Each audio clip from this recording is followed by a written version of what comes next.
महाराष्ट्र सरकार 10,000 कोटींपेक्षा देखील जास्त रुपयांची गुंतवणूक करत आहे आणि त्याचा फायदा थेट होऊ शकतो तुम्हासारख्या इंजिनियर्सला.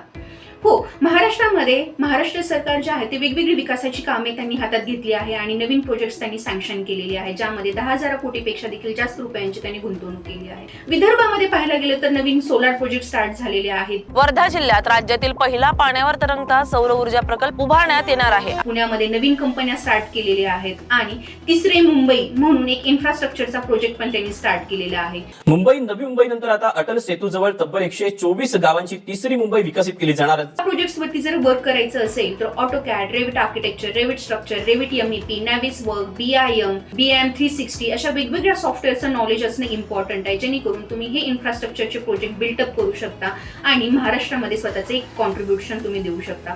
सो ह्या महाराष्ट्र इन्फ्रास्ट्रक्चर वेव्ह यामध्ये जर तुम्हाला तुमचं कॉन्ट्रीब्युशन द्यायचं असेल तर तुम्हाला ह्या सॉफ्टवेअरचं नॉलेज असणं गरजेचं आहे आणि हे सॉफ्टवेअरचं नॉलेज देण्यासाठी ABC ट्रेनिंग पूर्ण महाराष्ट्रामध्ये तुम्हाला एक्सपर्टीज थ्रू ट्रेनिंग देण्यासाठी रेडी आहे, ज्यामध्ये तुम्ही हे सॉफ्टवेअरचे स्किल नॉलेज घेऊन जे महाराष्ट्र सरकार आपल्या इंजिनियरसाठी एवढ्या अपॉर्च्युनिटी आपल्या महाराष्ट्रामध्ये आणत आहे, तर त्या सॉफ्टवेअरच्या बेसिसवरती तुम्ही नॉलेज घेऊन तुम्ही ह्या प्रोजेक्ट्समध्ये कॉन्ट्रीब्यूट करू शकता आणि आपली जर्नी, आपल्या करिअरची जर्नी हे स्टार्ट करू शकता.